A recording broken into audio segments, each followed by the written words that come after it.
Tere kõigile! Ja ma tean, ma lubasin, et paari päeva pärast näeme, aga läks natuke teisiti. Mul oli väga palju tegemist. Ma tahan selle alati vabanduseks, et mul on hästi palju tegemist. Seekord oli tõesti palju tegemist. Ma olin hästi natukene laisk ja lükkasin muudki videote tegemist edasi. Nüüd siis mul tekkis natuke aega ja natukene inspiratsiooni ja ma mõtlesin, et võiks teha mõned videod. 2 videot järjest tulevad nüüd, on seotud oma vahel. Nende idee algatajaks on tegelikult Haylene Bookland. Tema kanalile viide on siis allpool kusagil. Ja erinevad booktuberid on seda juba teinud ja mõtlesin, et mis seal ikka, teen mina ka. Siinkohal palun arvestada sellega, et minu mälu loetud asjade suhtes on halb ja ta on erakordselt halb, kui asi käib raamatute kohta, mis mulle ei meeldinud. Nüüd siis tulebki video pealkiri, mida te loodetavasti nägite. Nimelt tahan ma rääkida halvimatest loetud raamatutest Goodreadsi arvates. Ehk siis ma läksin Goodreadsi, avasin My Books, Read, panin average ratingu selles suunas tööle, et ta näiteks madalama hinnanguga raamatuid esimestena. Ning nüüd ma räägin nendest. Nagu öeldud, minu mälu ei ole hea. Mis tähendab, et mõne raamatu kohta ma võin lihtsalt öelda, et ma ei tea, miks ma talle halva hinnangu andsin. Ju siis see mulle ei meeldinud. Mõningad erandid, mida tahaksin välja tuua. Esiteks, ei selle ega ka järgmise video puhul ma ei räägi lasteraamatutest.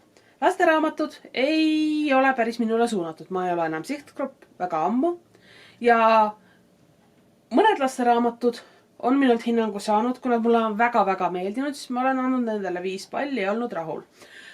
Aga paljudele lasteraamatule mina ei anna hinnangut, sest et see, mis mulle võib tunduda imelik ja mõttetu, on võib-olla laste arvates just see fantastiline raamat. Nii et lasteraamatut ma üldiselt ei hinda ja selles konkreetses videos ega ka järgmises parimate raamatute videos mina sellel teemal ei räägi. Teiseks, mis ma mõtlesin, on, et koomiksitest, graafilistest romaanidest ja mangadest ma ka nendes videotes ei räägi. Mul on kavas teha eraldi video soovitusega just mangade ja graafiliste romaanide osas, võib-olla siis mõlema kohta eraldi video veel. Nii et need ka jäävad siit välja.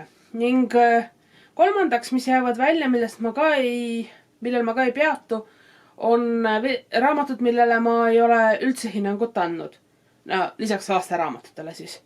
Et vahepeal juhtub, et ma ei anna hinnangut, sest ma võib-olla lihtsalt ei oska. Mõni raamat on sellise temaatikaga, mille suhtes ma tunnen, et mul ei ole õigust hinnata midagi. Vahepeal juhtub, see on eriti käib selliste raamatute kohta, mis räägivad võib-olla mingite nagu ajaloo või poliitika või sellise kohta. Lihtsalt läheb niimoodi. Aga jah, nagu näete, mul on läpakas käes. Goodreadsi on ilusti lahti ja ma saan järjest vaadata üle. Teeme siis 10 raamatut, okei? 10 raamatut, mille kohta ma siis hinnangut jagan. Esimene raamat siin on Pramudia Ananta Toeri Indoneesia jutt. Ta ei ole ainukene autor selles raamatus. See on Loomingu raamatukogus välja antud. Mina andsin talle 2 palli, tema keskmine hinne on 2 palli ja ma olen vist seni ainukene inimene, kes sellele mingit hinnangut on andnud Goodreadsis. Mina lugesin teda 2018. aasta detsembris. Seesuhtes, et kui ei midagi muud, siis see oli vähemalt lühike lugemine. Ma ausalt ei mäleta absoluutselt, mis seal oli. Ma ei mäleta neid jutte, eks seal oli džunglit ja sellist asja, aga ja kuna ma ei mäleta, mis seal täpselt oli, siis ma ei saa ka öelda, miks ma talle 2 palli ainult andsin. Minu kohta on see üldiselt üsna selline, üsna madalalt hinnatud raamat. Teine raamat on Meelike Saarna, Itaalia suvi. Sellele olen mina andnud 2 palli, keskmine hinnang on 2,17. Taaskord, ega ma väga hästi ei mäleta. Ainus, mis ma mäletan selle kohta oli see, et Itaaliaga kui sellisega oli sel raamatul väga vähe business't ja mina just lootsin sellise väikse nostalgia laine najal, et ma saan meenutada oma keskkooliaegset Itaalia reise ja nautida ilusaid kirjeldusi Itaalia suvest. Paraku tollega seda ei läinud, nii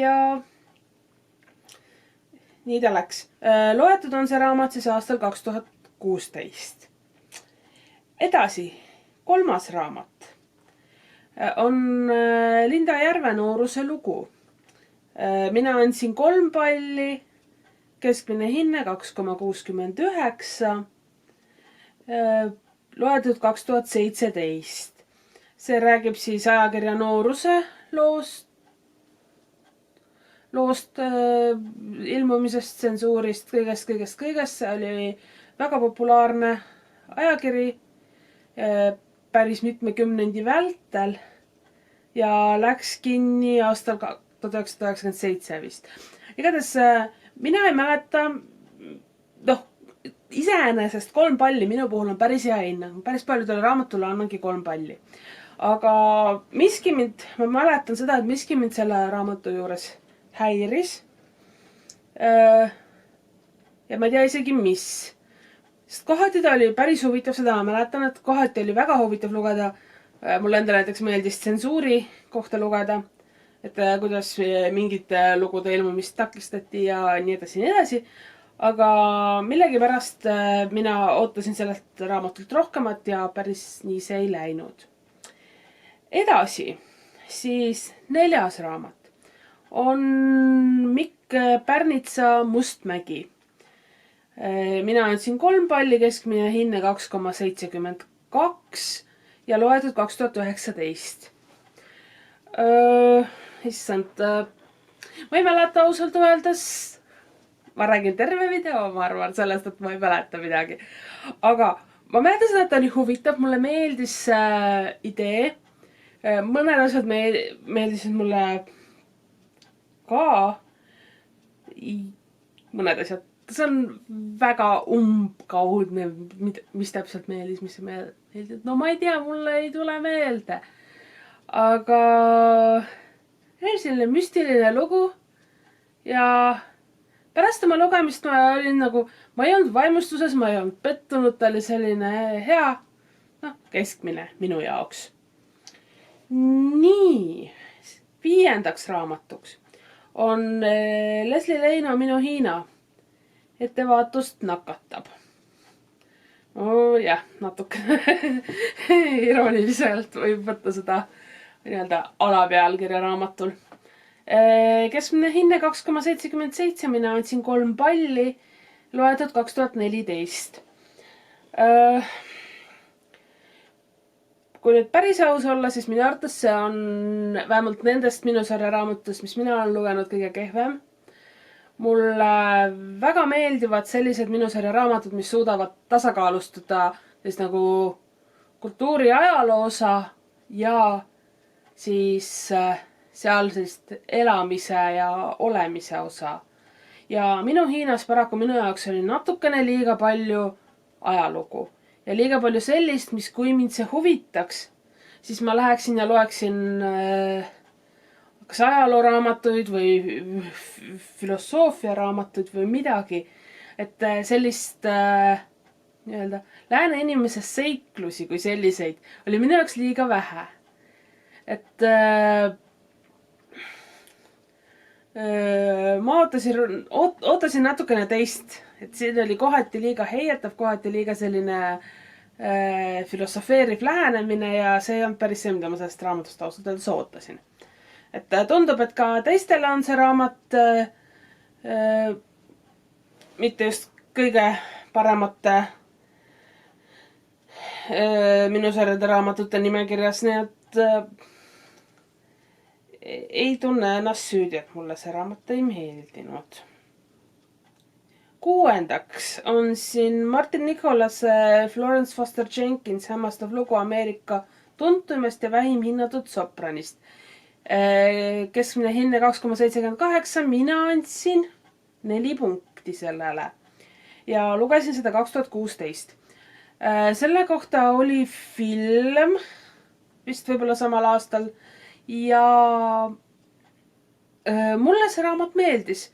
Mulle enamasti elulood meeldivad ja see oli selline hästi kirjutatud, selle naise elus oli ikka väga palju sellist absurdi piiril kõikuvat ja mulle ta lihtsalt tegi istus. Et ju siis paljudele see ei istunud, aga noh, mina leian, et täitsa loetav biograafia siis. Nii. 7. raamat on Charlotte Roche Märgalad ja selle keskmine hinne 2,83, mina andsin 1 palli. Selles raamatus oli huvitavat temaatikat, huvitavaid asju ja mulle see absoluutselt ei meeldinud. Ma lihtsalt suure pingutusega lugesin ta läbi ja loodan seda raamatut enam mitte kunagi lugeda. Lihtsalt ei läinud. Rohkem ei ütle, lugege omal vastutusel. Et ma tean, et mõnedele see täitsa meeldib. Mina lihtsalt leidsin, et ei. Järgmine siis 8. raamat on Siim Holvanduse Kõlupead Ameerikas. 2,84 keskmine hinne, mina andsin 3 palli, loetud 2013. Ausalt öeldes ja kordame minu järel. Täpselt ei mäleta, mis seal raamatus oli. No, pealkiri ütleb, et Kõlupead Ameerikas, ehk siis see oli mingite tüüpide seiklused Ameerikas. Ma arvan, usun, et kohati oli päris naljakas, vähemalt ma nagu kusagilt sügavalt ajusopist suudan välja võluda selle, et minu arvates oli naljakas ja. Aga ega ta midagi erilist ei olnud, samasuguseid raamatuid on kirjutatud kümneid ja kümneid ja kümneid, kui mitte sadu. Ja Ameerika kohta oleme kõik huvitavaid asju kuulnud. 9. raamat, Kätlin Priilin Armastusega fännidelt. See on siis keskmine hinne 3,06, minu hinnang oli 3, et enam-vähem langeb keskmisega kokku. See on siis fännlusest ja sellisest nii-öelda, ta ongi põhimõtteliselt armastuskiri või selline asi. Romaan, kus noorteromaan, mis räägib siis fänniks olemisest, ühe bändi austamisest. See oli Tartu Linna Raamatukogu noortekohvikus mitte kohustuslik, aga noortekohviku üks lugemine 1 aasta. 2015 on mul see loetud, nii et ju siis too aasta ta oligi. Ma mäletan, ma sain ta loetud ja ta oli hea. Ei midagi väga meelde jäävat, ei midagi sellist erakordset, mis nagu mällu sööbib, aga täitsa loetav ja hea noorteromaan. Ja 10. on Mihkel Raua Eestlase käsiraamat 100 asja, mida õige eestlane teeb. Keskmiseks hindeks 3,09, minult sai 3 palli ja lugesin seda 2018. See oli naljakas, see oli tore. Nagu juba olen mitme teiste puhul öelnud, ei midagi erakordset, ei midagi nagu meelde jäävad, võib-olla mingid sellised episoodilised anekdootlikud kohad jäävad meelde. Et mulle meeldis piisavalt. Mõnus, kiire ja kiiresti unustatav lugemine. Aga jah, need olid siis 10 raamatut, mis on mul Goodreadsi arvates kõige kehvemad, mida ma olen lugenud. Mõne puhul ma nõustun kohe väga-väga, 2 käega arvan kinni ja ma nõustun. Halb. Te arvatavasti nägite minu reaktsioonist, mis need halvemad on. Aga mõne puhul, minu arvates päris hea lugemine, aga tundub, et enamusele siiski väga ei meeldinud. Et nii ta läheb.